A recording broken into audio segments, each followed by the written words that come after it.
Hi friends, welcome to news pocket. మనందరికీ తెలుసు, గత రెండేళ్లుగా మణిపూర్లో పెద్ద ఎత్తున అల్లర్లు జరిగాయి. ఈ క్రమంలో Modi for the first time Manipur పర్యటనకు విజిట్ అయ్యారు. సో జస్ట్ రెండేళ్లలో అక్కడి పరిస్థితులు పూర్తి అదుపులోకి వచ్చేసిన పరిస్థితి నెలకొంది. అయితే దీనిపై ప్రతిపక్షాల నిరసనలు చాలా వరకు జరిగాయి గతంలో.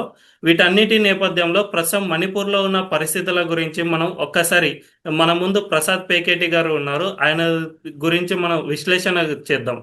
నమస్తే సార్. నమస్కారం హరి గారు. సార్ సార్ సార్ ప్రస్తుతం మణిపూర్లో పరిస్థితులు ఎలా ఉన్నాయి అనే విషయంపై మీరు ఒక వివరణ ఇవ్వండి. హరి గారు, మనకి ఏంటంటే మణిపూర్ అనేది మనకి జస్ట్ మయన్మార్ కి బార్డర్ లో వస్తుంది. అవును సార్. దాని దగ్గర గత 2.5-3 సంవత్సరాల నుంచి కొంచెం చాలా టెన్షన్ ఉంది. అది కొత్త ఏం కాదు. ఇది వరకు మనకి నార్త్ ఈస్ట్ లో ఎప్పటి నుంచో ఆ టెన్షన్ ఉంది. సార్ నెమ్మదిగా ఒక్కొక్కటి హ్యాండిల్ చేసుకుంటూ వచ్చాము. సో మోదీ గారి ప్రభుత్వానికి ఇది ఒక చాలా పెద్ద ప్రశ్నార్థకంగా ఈ మణిపూర్ సమస్య వచ్చింది. ఇంకా దాని మీద అపోజిషన్ పార్టీలు విస్తృత స్థాయిలో దాని మీద చాలా మనకి వ్యతిరేకత, లేకపోతే ఆరోపణలు చేయడము, మోదీ గారు ఏం చెయ్యట్లేదు అనడము అవి చేస్తున్నారు. అంటే మనకి ఇక్కడ ఏమవుతోందంటే మణిపూర్లో వచ్చేసరికి దాని సమస్యలు చాలా ఉన్నాయి. సార్ అక్కడ మనకి రెండు తెగల మధ్య సమస్య ఒకటి ఉంది. కొంచెం యాంటీ నేషనల్ కూడా నెరేటివ్స్ బాగా నడుస్తుంది. అంటే ఆ, వీళ్ళు కొంచెం డ్రగ్స్ కార్టెల్ని కూడా అప్పుడు ఉండే ఆ, బీరేంద్ర సింగ్ గారు దాన్ని మొత్తం డిస్ట్రాయ్ చేయడం వల్ల డీప్ స్టేట్ వాళ్ళు దాని మీద కొంచెం కబ్జా చేసి కొంచెం అలజడులు సృష్టించి భారత్ ఇరకాటంలో పెడుతున్నారు అని ఒక ఆరోపణలు కూడా ఉన్నాయి. ఇంకా చెప్పాలంటే చైనా వాళ్ళు కూడా ఉన్నారు, దీంట్లో ఇన్వాల్వ్ అయి ఉన్నారు. సో అందరూ ఈ మణిపూర్ సమస్య మీద ఏదో ఒక రకంగా భారత్ ఇరకాటంలో పెట్టే, అంటే అంతర్గతంగా బయట నుంచి ఇంకా వాళ్ళ తెగల మధ్య వచ్చిన ఏవైతే ఉన్నాయో, సో దాంట్లో మనకి ఇటువంటి సమస్యలు చాలా ఉన్నాయి. అయితే అపోజిషన్ వాళ్ళు ఏమంటున్నారంటే ఇంత జరిగినా ప్రధానమంత్రి గారు ఎప్పుడు వెళ్ళలేదు, ఇలా మనకు ఆరోపిస్తున్నారు. అవును సార్. అంటే మనం చూసుకోవాల్సింది ఏంటంటే ఇప్పటికీ అంటే కేంద్ర ప్రభుత్వము యాక్షన్ ఎన్నిసార్లు తీసుకోవాలని తీసుకున్నారు. సో ఫస్ట్ మనకి మన మంత్రివర్యులు అమిత్ షా గారు సార్ చాలాసార్లు వారు వెళ్ళడం జరిగింది. అలాగే మంచి మంచి ఆఫీసర్లు పెట్టడం జరిగింది. ఈ సంవత్సరం ఫిబ్రవరిలో ఇంకా డైరెక్ట్ క్రైసిస్ ని మేనేజ్ చేయడానికి అక్కడ ప్రెసిడెంట్ రూల్ పెట్టారు. అవును. సో ఇంకోటి ఏంటంటే ఈ ఏదో నామకే వాస్తే వెళ్ళాడు అని కాంగ్రెస్ వాళ్ళు ఆరోపిస్తున్నారు. కానీ ఎక్కడ చూస్తే కేంద్ర ప్రభుత్వం అక్కడ స్టెబిలైజేషన్ కి ఎఫర్ట్స్ పెడుతున్నారు. అంటే ఒక 1200 కోట్ల ప్రాజెక్టులని అక్కడ మనకు చెప్పడం జరిగింది. ఏదో ఇప్పుడు మొత్తం పీక్ లో ఉండేటప్పుడు వెళ్ళిపోయి మళ్ళీ ఒక ప్రైమ్ మినిస్టర్ కానీ ఇంకెవరైనా పెద్దవాళ్ళు అక్కడ వెళ్తున్నారంటే ఆల్రెడీ అక్కడ మన సెక్యూరిటీ వాళ్ళు ఎంతో టెన్షన్ లో ఉంటారు. ఇటువంటి వీళ్ళు వెళ్ళినప్పుడు ఇంకా ప్రెషర్ పెరుగుతుంది కదా. అవును సో సార్. అవును. అందు గురించి మనకి చాలా ఎఫెక్టివ్ గా ఉండే ఆఫీసర్లను అక్కడ డిప్లాయ్ చేయడం జరిగింది. కొంచెం అక్కడ పరిస్థితి సద్దుమణిగిన తర్వాత మోదీ గారు వెళ్ళారు. సో వెళ్ళిన తర్వాత మనకి ఇవి ఎలా చూసుకోవాలి అంటే ఏదో 2 సంవత్సరాలు అయిపోయింది, చాలా లేట్ అయిపోయింది ఇలా అంటున్నారు. కానీ మోదీ గారు వచ్చిన తర్వాత నార్త్ ఈస్ట్ మొత్తము గణనీయమైన డెవలప్మెంట్ జరిగింది అక్కడ. సో దాంతో పాటు అక్కడ మనకి హ్యూమన్ రైట్స్ అంటారు కదా, హ్యూమన్ రైట్ రిపోర్ట్స్ ఏం చెప్తున్నాయి అంటే ఇక్కడ ఉన్న మైనారిటీలకి వాళ్ళకి ప్రోగ్రెస్ చాలా బాగుందని చెప్తున్నారు. ఓకే. సో ఇంకా మనకి ఇన్ఫ్రాస్ట్రక్చర్ మనం చూసాం నార్త్ ఈస్ట్, అంటే మణిపూర్ అనే ఈ సమస్య మణిపూర్ గురించి చర్చిస్తున్నా సరే మనం చూసింది ఏంటంటే మిగతా మిజోరాంలో కూడా చూసాం. అంటే భారత స్వాతంత్రం వచ్చి 75 సంవత్సరాలు వచ్చినా సరే ఒక రైల్వే లేన్ కూడా నోచుకోలేని మిజోరాంకి వచ్చింది. అంటే వీరు చేస్తున్నవి ఎలా ఉన్నాయంటే అది వాళ్ళ ఫోకస్ అంతా దాని మీద ఉంది, కంపల్సరీ చేస్తున్నారు. ఇది ఒకటి. నెక్స్ట్ మనం ఇంకో చూసుకోవాల్సింది ఏంటంటే అక్కడ ఏ ఏ పార్టీలు వాళ్ళు ఎఫెక్ట్ అయ్యారు. ఓకే, మనకు మైతేయిలు అంటున్నారు, ఓకే. వీళ్ళు ఉన్నారు. వీళ్ళందరినీ ఎంగేజ్ చేస్తున్నారు. ఇంకా మీద చెప్తున్నా చూడండి. అంటే గత 11 సంవత్సరాల కాలంలో మోదీ గారు ఇప్పటికీ 8 సార్లు మణిపూర్ వెళ్ళారండి. అంటే ఇప్పటి వరకు భారతదేశంలో ఏ ప్రధాని మంత్రి కూడా ఇన్నిసార్లు ఎప్పుడు మణిపూర్కి కరెక్ట్. వెళ్ళలేదు. అవును సార్. సో అందు గురించి చెప్పాల్సింది ఏంటంటే మనం చూసుకోవాల్సింది, సరే ఎఫర్ట్స్ జరుగుతున్నాయి, ఆ సమస్యలు ఏం కొత్తవేం కాదు. సార్ సో యాక్చువల్లీ దాంతో పాటు మనం చెప్పండి, చెప్పండి. ఒక్కసారి హిస్టరీలోకి వెళ్దాం సార్. మైతేయి అండ్ కుకీలు ఈ తెగల మధ్య ఘర్షణ ఇప్పటిది కాదు, గతంలోనే కొన్ని దశాబ్దాల క్రితం నుంచే వస్తూ ఉన్నాయి. వీటి గురించి ఒక్కసారి ఎక్స్ప్లెయిన్ చేయండి సార్. అంటే ఇప్పుడు ఆ, మనకి మైతేయి కుకీల సమస్య ఏంటంటే, సో ఈ మైతేయి కుకీలు ఏంటంటే మైతేయి హిందువులు అండి. సో వాళ్ళు అంటే మెజారిటీ 53% వరకు ఉన్నారు. ఇది ప్లెయిన్స్ అంటే మనకి కొన్ని ప్లెయిన్స్ ఉంటుంది, హిల్స్ ఉన్నాయి. ఇలా వీళ్ళకి ఈ దాంట్లో ఏమవుతుందంటే ఈ కుకీజో ఎవరైతే ఉన్నారో వాళ్ళు క్రిస్టియన్స్ అన్నమాట. సార్. సో ఈ టెన్షన్ ఇదేం కొత్త ఏం కాదు ఇది. ఎందుకంటే మైతేయీలకి వాళ్ళకి ఎస్టీ స్టేటస్ ఇవ్వలేదు. వాళ్ళు ఎప్పటి నుంచో మాకు ఎస్టీ స్టేటస్ ఇచ్చి మాకు కోటాలు ఇవ్వండి, మనకి విద్యలో కానివ్వండి, ఉద్యోగాల్లో కానివ్వండి, ఈ ఆ, భూమి మీద ఉండే మనకి పట్టాలు వాట్ల మీద కూడా ఇవ్వండి అంటే, అప్పుడు ఏం చేశారంటే మణిపూర్ హైకోర్టు ఏమన్నారంటే మీరు ఆ, ప్రభుత్వము తీసుకోండి, ఈ డెసిషన్ తీసుకోండి అన్నారు. సో ఆ ఇదైన తర్వాత దాంతో వారు ఏమైందంటే ఇంకా అది ఎప్పటి నుంచో ఉన్న గొడవలకి అగ్నికి ఆజ్యం పోసినట్టు అయింది. సో దాంతో ఇంకా విపరీతమైన ఒకటి ఒకటి దాంతో ఇంకా ఎక్స్టర్నల్ ఫోర్సెస్ వాళ్ళందరూ రావడము, ఇక దానికి ఇంకొంచెం యాడ్ అయింది ఏంటంటే మణిపూర్లో కూడా అక్కడ స్థిరత్వమైన ప్రభుత్వం లేకపోవడము, ఇంకోటి డ్రగ్ ట్రేడ్స్ జరుగుతూ ఉండడము. అంటే స్టేట్ గవర్నమెంట్ చాలా స్ట్రాంగ్ ఈ తీసుకోవడం వల్ల అక్కడ ఉండే కూకీ గ్రామాలు ఎవరైతే ఉన్నారో అక్కడ హెరాయిన్ పండించేవాళ్ళు, వాళ్ళందరికీ ఇంకా ప్రాబ్లం అయిపోయింది. దాంతో వీళ్ళు కుకీలు వీళ్ళ నెరేటివ్లు అంతా ఎలా తీసుకొచ్చారంటే క్రిస్టియన్లను తొక్కేస్తున్నారు, లేకపోతే యాంటీ ట్రైబల్స్, ఈ ఇలా జరగడం మొదలవడంతో అది ఎప్పటి నుంచో వాళ్ళల్లో అంటే మీరు కుకీ మైతేయి అన్నారు కానీ కుకీలు మైతేయిలు నాగాలు కూడా ఉన్నారు అక్కడ. వాళ్ళు కూడా వాళ్ళ గ్రూప్స్ నుంచి ఎప్పటి నుంచో ఈ గొడవలు ఉన్నాయన్నమాట. సో అందు గురించి ఏంటంటే ఈ ఈవెంట్స్ ఎప్పటి నుంచి అయితే ఉన్నాయో, ఎప్పటి నుంచో కొన్ని దశాబ్దాల నుంచి ఉన్నాయి అవి. దీనికి ఏంటంటే ఎప్పుడైతే హైకోర్టు ఈ డెసిషన్ ఇచ్చిందో దాంతో చాలా పెద్ద గొడవలు అయ్యాయి. సో దాంతో దగ్గర దగ్గర 260 మంది సివిలియన్స్ ప్రాణాలు కోల్పోవాల్సి వచ్చింది. కొంతమంది ఎమ్మెల్యేలు, మన మినిస్టర్లు వాళ్ళ ఇళ్లను తగిలేయడం అయ్యింది. దాంతోపాటు అక్కడ మనకి కొంచెం డెవలప్మెంట్ కూడా ఆగిపోయే పరిస్థితి వచ్చింది. సో సరే మన కేంద్ర ప్రభుత్వం ఏం చేసిందంటే అప్పుడు మనకి కేంద్ర బలగాల్ని పంపించడము ఇవన్నీ జరుగుతూ వచ్చింది. సో సార్ ఇదేంటంటే ఇంకొకటి మనకి సార్, చెప్పండి. యాక్చువల్లీ కుకీలు నాగాలు కన్వర్టెడ్ క్రిస్టియన్స్ ఎవరైతే ఉన్నారో వీరి వెనుక చర్చ్ ఇన్ఫ్లుయెన్స్ ఎంత ఉంది అంటే ఈశాన్య రాష్ట్రాలు ఎక్కువగా చర్చ్ ఇన్ఫ్లుయెన్స్ ఉంటుంది కదా, దాని గురించి ఒక్కసారి అవునండి. ఎక్స్ప్లెయిన్ చేయండి సార్. అంటే చర్చ్ ఇన్ఫ్లుయెన్స్ అంటే అండి ఇది బయట నుంచి ఇంగ్లీష్లో మనకు ఒక సామెత ఉంది, ఫిషింగ్ ఇన్ ట్రబుల్ వాటర్స్ అంటారు. మనం ఏదో మన బాధల్లో పడుతున్నామంటే ఈ వీళ్ళు చర్చిలో వీళ్ళు వచ్చేసి వీళ్ళు ఇంకా దీన్ని ఇంకా పెద్దగా చూపించడము, మన కేరళలో ఉండే చర్చ్ కూడా ఏదో అయిపోతుందని చూపించడము. అంటే కొంచెం ఇక్కడ జార్జ్ సొరోస్ ఏదైతే ఉందో అండి, సో దాంట్లో మనకి ఆయన ఇన్ఫ్లుయెన్స్ మనకు చాలా కనిపిస్తోంది. అయితే ఈ గ్రూప్స్ ఏమంటున్నారంటే చర్చిలు ఇండైరెక్ట్ గా ఈ కుకీ మిలిటెంట్స్ కి సపోర్ట్ చేస్తున్నారు అని అంటున్నారు.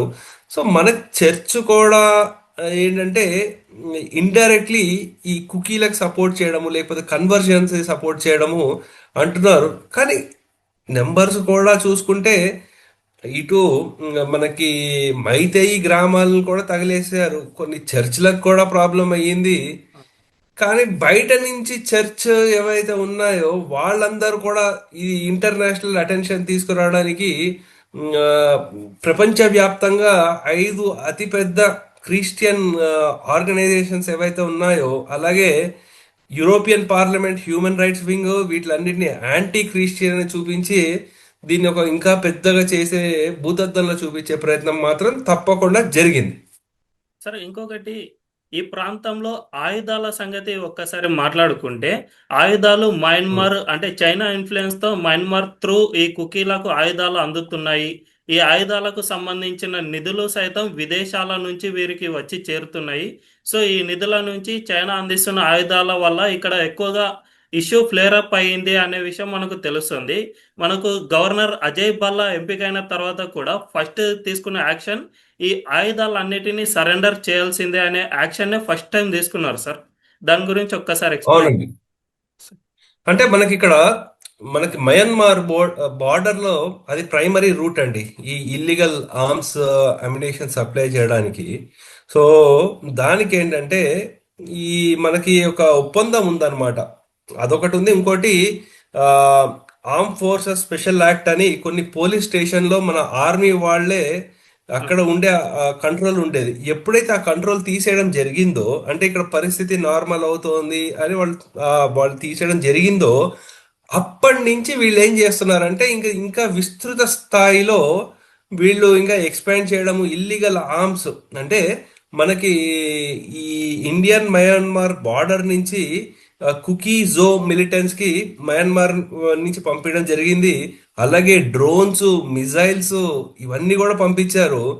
వాళ్ళు కూడా ఒక గ్రూప్ కూడా, ఎథనిక్ గ్రూప్ కూడా, కుకీ నేషనల్ ఆర్మీ బర్మా అని, చిన్ కుకీ గ్రూప్స్ అని, ఇటువంటివి చాలా డెవలప్ అయిపోయి మనకి మన భారతదేశ సైన్యం మీద తిరగబడేంత శక్తి వాళ్ళు తెచ్చేసుకున్నారు. సో ఈ కుకీ గ్రూపులకి ఏంటంటే ఏ మెయిన్ చైనా అంటున్నారు కదా, చైనా నుంచి, పాకిస్తాన్ నుంచి, ఈవెన్ సౌత్ కొరియా నుంచి కూడా వీళ్ళకి వెపన్స్ ఈ మయన్మార్ రూట్ లో వచ్చాయండి. సో అలాగే అది కాకుండా ఏంటంటే మన పోలీస్ స్టేషన్లు ఏవైతే ఉన్నాయో, లేకపోతే మన వాళ్ళు ఎక్కడ ఉన్నాయో, ఈ వెపన్స్ అన్నిటిని వాటి మీద కూడా దాడి చేసి తీసుకోవడం జరిగింది. సో అందు గురించి ఏంటంటే ఈ ఆ, ఈ డానియల్ స్టీఫన్ కోర్ని అని ఒకరిని అరెస్ట్ చేశారు నేపాల్లో. ఓకే. అతను కూడా ఈ యుఎస్ మేడ్ డ్రోన్స్ కానివ్వండి, ఈ ఆర్మ్స్ కానివ్వండి వీళ్ళకి సప్లై చేస్తున్నాడు అని ఒక ఇది బాగా వచ్చింది. సరే, వీళ్ళకి ఫండింగ్, మనకి ఆర్మ్స్ ఒకటే కాదు కదా, వీళ్ళకి ఫండింగ్ ఎక్కడి నుంచి వస్తుంది అంటే ఈ ఇల్లీగల్ డ్రగ్స్ వ్యాపారం ఏదైతే ఉందో దాని నుంచి ఒకటి. ఇంకోటి అక్కడ ఎక్స్టార్షన్ అంటారు. అంటే అక్కడ ఉన్న బిజినెస్లు, లేకపోతే వాళ్ళ దగ్గర నుంచి మాకు ఇంత ఇవ్వండి, అక్కడ అఫీషియల్ ట్యాక్స్ లేకపోయినా వీళ్ళు మీది ఇది పంపించాలి, ఇంత లోడ్ పంపించాలంటే మీరు మాకు ఇంత ఇవ్వాలి పర్ లోడ్కి, ఇలా డిమాండ్ చేయడము. దీంతో అలా పాటు బయట. ఆ, చెప్పండి. దీంతో పాటు అక్కడ ఓపియం కల్టివేషన్ చాలా ఎక్కువగా ఉంది. దాని నుంచి కూడా ఎక్కువగా అమౌంట్ ఈ ఇన్సర్జెన్సీ గ్రూప్స్ కు చేరుతున్నాయి అనేది కూడా ఒకటి ఉంది. అంటే ఇప్పుడు ఓపియం అంటే మనకి ఏముందండి, గంజా. గంజా అంతే. ఓపియం, గాంజా ఒకటి, ఇంకోటి హెరాయిన్ ఒకటి.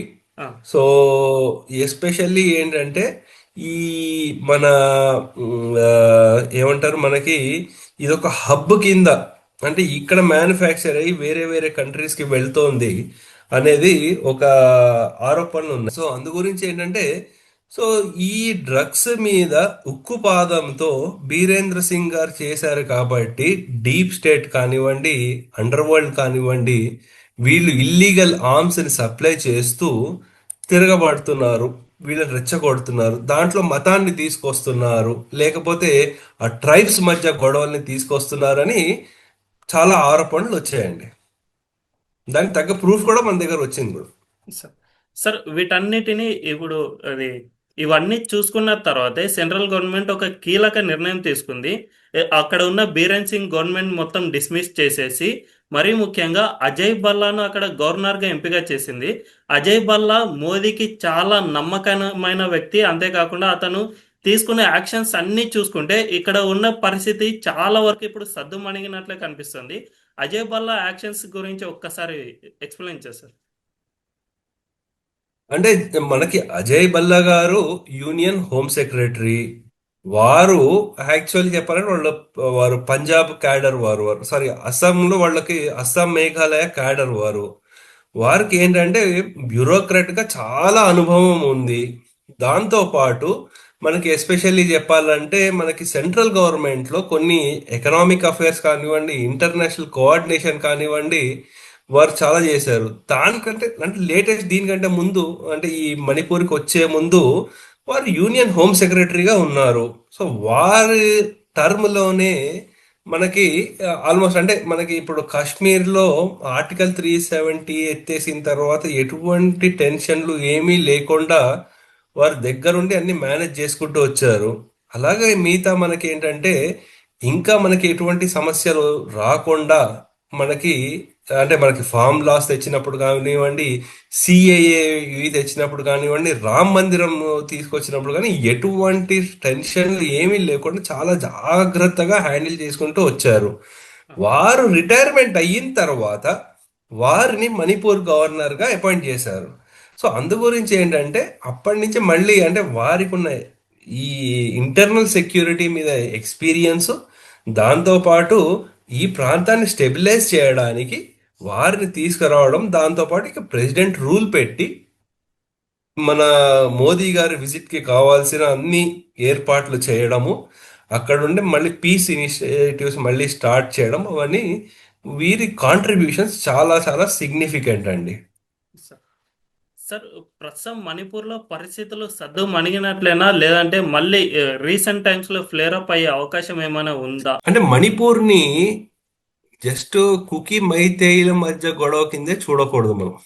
ఎందుకంటే దాన్ని ఒక చిన్న దాన్ని ఇంటర్నేషనల్ జియో పాలిటిక్స్ లో యూజ్ చేస్తున్నారు కాబట్టి ఇటువంటి టెన్షన్లు భారతదేశం మీద ఇంకా రెచ్చగొట్టే ప్రయత్నాలు జరుగుతూ ఉంటాయి. ప్రస్తుతానికైతే సద్దు మణిగినట్టే చెప్పాలి.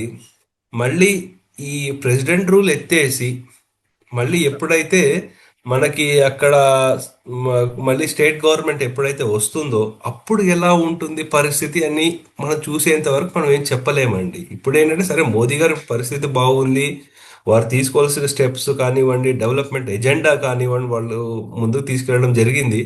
నెక్స్ట్ మనకి స్టేట్ గవర్నమెంట్ ఎప్పుడైతే వస్తుందో అప్పుడు ఎలా ఉంటుంది అనేది కూడా మనం చూడాలి. ఆ. సార్, ఇప్పుడు ఈ మణిపూర్ అండ్ నార్త్ ఈస్ట్ లో కొద్దిగా ఇన్సర్జెన్సీ అనేవి ఉన్నాయి. ఈ ఇన్సర్జెన్సీ పై అవును. సెంట్రల్ గవర్నమెంట్ మొత్తం బాగానే యాక్ట్ చేస్తుంది, చాలా మంది లొంగిపోతూ ఉన్నారు. ఇప్పుడు ఇక్కడ మణిపూర్ లో మెయిన్ గా చూసుకుంటే మైతే అండ్ కుకీల మధ్య, జాతుల మధ్య వైరాన్ని తగ్గించడానికి లాంగ్ టర్మ్ లో తీసుకోవాల్సిన చర్యలు ఏమిటి సార్? అంటే ఇప్పుడు మనకి చూడాల్సింది ఏంటంటే ఈ కన్వర్జన్లు ఎలా అవుతోంది. ఓకే. సో అసలు వీళ్ళకి ఫండింగ్ ఎక్కడి నుంచి వస్తోంది, ఎప్పటి నుంచో వీళ్ళకి సమస్యలు ఏవైతే ఉన్నాయో దాన్ని కూడా ఈ సమస్యలు వెంటనే తీరవు ఇవి. కొంచెం అవును. సమయం పడుతుంది. అవును. మీరు ఉట్టి మణిపూర్ అనే చూస్తున్నారు, మిజోరాంలో కూడా ఉన్నాయి అవును. సమస్యలు, ఇంకా ఉన్నాయి. అంటే ఈ సమస్యలు మనకి ఎప్పటి నుంచో ఉన్నాయి. కానీ దానికి ఏంటంటే అందరూ మన అందరం సంయమనం పాటించి మనకు అక్కడ ఉండే గవర్నమెంట్ అక్కడ ఆన్ ద గ్రౌండ్ ఎవరైతే చేస్తున్నారో వాళ్ళకి రిపోర్ట్ల మీద డిపెండ్ అవ్వడమే బెటర్. కానీ ఈ స్పెక్యులేషన్లు లేకపోతే ఇంటర్నేషనల్ రిపోర్ట్ ఇలా వచ్చింది అలా వచ్చింది దాని మీద మనం ఏమి రెస్పాండ్ కాకుండా నెమ్మదిగా అక్కడుండే వాళ్ళకి మనం ఏం చేయగలుగుతాము, ఏ విధంగా గవర్నమెంట్ ఏం చేస్తోంది అనేది మనం యాక్చువల్ రిపోర్టింగ్ చేయడమే దీనికి ఒక చిన్న మంచి సొల్యూషన్ అండి. ఎందుకంటే మణిపూర్ లేకపోతే నార్త్ ఈస్ట్ భారతదేశం వేరు కాదు, వాళ్ళందరూ మన భారతీయులే. వాళ్ళు ఆ, క్రిస్టియన్లు అవనివ్వండి, ఆ, హిందువులు అవనివ్వండి, ఎవరున్నా సరే వాళ్ళు భారతీయులే, తర్వాతే వాళ్ళు మిగతా ఏదైనా. అవును. అందుగురించి ఈ సమస్యలు ఉన్నాయి. దాంతోపాటు మనకేంటంటే ఇప్పుడు మిజోరాంలో కూడా వికే సింగ్ గారు ఉన్నారు అక్కడ. సో వారికి ఈ ఇవన్నీ మేనేజ్ చేసే అనుభవం చాలా ఉంది వారికి. అక్కడ ఇటువంటి క్రైసిస్లు వచ్చినప్పుడు దాంతో పాటు దోవల్ గారికి కూడా చాలా అనుభవం ఉంది అక్కడ. సో ఎందుకంటే మిజోరాంకి మనకి మయన్మార్కి దగ్గర దగ్గర అంటే మిజోరాం చూసుకుంటే 722 కిలోమీటర్ల ఇంటర్నేషనల్ బార్డర్ ఉంది. దాంట్లో 510 మయన్మార్, 300 18 బంగ్లాదేశ్తో ఇంటర్నేషనల్ బార్డర్ ఉంది. దాంతోపాటు మణిపూర్తో బార్డర్ ఉంది, అస్సాంతో బార్డర్ ఉంది, త్రిపురతో బార్డర్ ఉంది. అందు గురించి ఇన్ని ఉన్నాయి, అక్కడ కూడా డ్రగ్స్ ఇవన్నీ ఉన్నాయి. అందు గురించి అంత పెద్ద సీనియర్ అయిన వికే సింగ్ గారు ఇప్పుడు అక్కడ ఉన్నారు. సో మనకి అంటే మంచి సీనియర్ మోస్ట్ వాళ్ళని మనం పెట్టడం జరిగింది. దాంతోపాటు మన వాళ్ళు అంటే దానికి ఎంత ఇంపార్టెన్స్ ఇవ్వాలో అంత ఇంపార్టెన్స్ ఇస్తున్నారు. ఎందుకంటే ఇటు బంగ్లాదేశ్, చైనా, ఇంకోటి మధ్యలో ఈ ఈ యుఎస్ డీప్ స్టేట్ వాళ్ళు, డ్రగ్స్ వాళ్ళు ఇంతమంది ఉన్నారు కదా మనకి. అందు గురించి మన కేంద్ర ప్రభుత్వం అద్భుతమైన స్టెప్స్ తీసుకుంటోంది. దాన్ని మనం వీలైనంత సపోర్ట్ చేయాల్సిన అవసరం ఎంతైనా ఉందండి.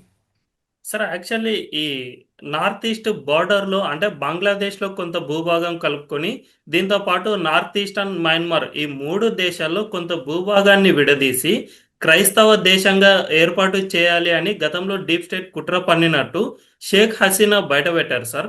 ఈ క్రిస్టియన్ స్టేట్లో భాగంగానే ఈ కుకీలో ఎవరైతే కన్వర్టెడ్ క్రిస్టియన్స్ ఉన్నారో వాళ్ళు కూడా దీంట్లో వస్తారు అని గతంలో మిజోరం సీఎం లాల్దు హోమర్ అమెరికా పర్యటనలో సపోజ్ అదే విదేశీ పర్యటనలో అవును. ఈ వ్యాఖ్యలు చేశారు. దీనిపై ఒక్కసారి మీ ఎక్స్ప్లెనేషన్ చెప్పండి సార్. వారు చేశారు కరెక్టే. అంటే ఆ, ఆ జోలో క్రిస్టియన్స్ వీళ్ళందరు కలిపి, అంటే కొంతమంది మయన్మార్లోనూ వీళ్ళు ఉన్నారు. ఉమ్, మళ్ళీ ఇక్కడ వచ్చిన తర్వాత మళ్ళీ మనకి ఆయన మీద మన వాళ్ళు ఒక డిస్కషన్ పెట్టిన తర్వాత ఆయన బ్యాక్ స్టెప్ వేశాడు. వేసి నేను అలా అనలేదండి, మేము ఉమ్, మనందరం భారతీయులమే. నేనేమంటున్నానంటే మయన్మార్లో ఉండే ప్రాంతాలు కూడా మనతో కలిసిపోవాలని అడిగాను అని మళ్ళీ ఇంకొక ఉమ్. సైడ్ ట్రాక్ చేశారు. సో అందు గురించి వీళ్ళందరికీ ఏంటంటే ఒకసారి బయటికి వెళ్ళి వచ్చిన తర్వాత ఎక్కువ జోష్లో ఉంటారు. ఒకసారి మళ్ళీ ఇండియాకి వస్తే అట్లా సాఫ్ట్వేర్ అప్గ్రేడ్ అయిపోతుంది. మళ్ళీ వాళ్ళందరూ మేమందరం భారతీయులమే అని చెప్తారు. Thank you sir, thank you so much sir. Manipur గురించి పూర్తి విశ్లేషణ అందించినందుకు మీకు ధన్యవాదాలు సార్. ఓకే, నమస్తే, థ్యాంక్ యూ.